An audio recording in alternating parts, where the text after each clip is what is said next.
So for this weekend's job on my Volvo 144 is this over here. So it's got very nice chrome all the way around, but here at the back, the tail light surrounds, as well as this number plate light housing has faded and the chrome sort of disappeared. Obviously it's just plastic, and in the last 52 years that's gone.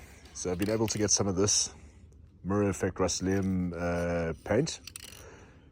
So my plan is to strip those off, give it a nice coat of this, and hopefully that's going to be the result I'm looking for, and save me having to re-chrome those. So I'll get the car into the garage and start stripping it off. The car into the garage, and I've pulled off the tail lights over here. Very easy, just a couple of screws holding each lens in.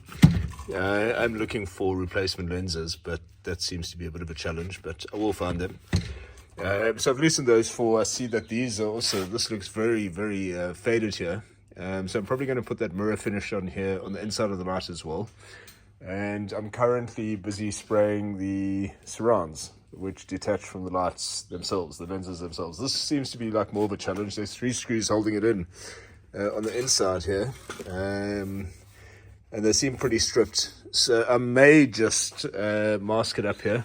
I think I can do that quite neatly. Just mask it around the edge, obviously cover the rest and spray it in situ. And the other reason I want to do that is because these still work, these number plate lights. There's certainly one of them. And I don't want to interfere with the old wiring by taking this out.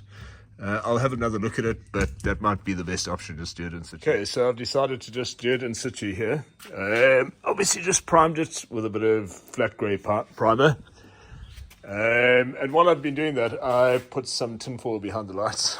It should work very well, just increasing the reflection of them. I've also put some primer on these rear light surrounds. So once that's done, I've decided to use this one instead, this Rust-Oleum one. Now I realized that the other one was for glass, so that's not going to work, but this should.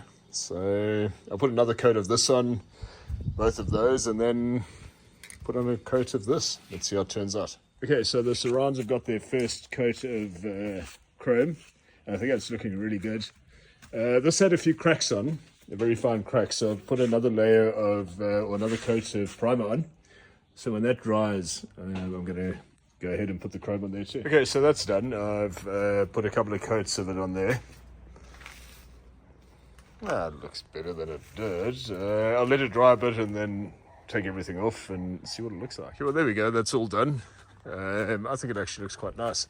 Of course, as luck would have it, as I was closing the boot now, I touched it there, so somewhere, so I need to redo that. That's fine, I'll mask it up, but really, I think it turned out quite well. So the light surrounds, this is what they looked like when they're new. If I look at period ads from the early 70s, they were all silver, these things. And they just faded. So yeah, I think that's a result, and a couple of hours work. Well, another hour now that I need to mask it up and do that side again, but yeah. And that tinfoil solution, by the way, actually worked exceptionally well. So if you look at the brightness of the indicators, reverse lights and brakes, it's really great.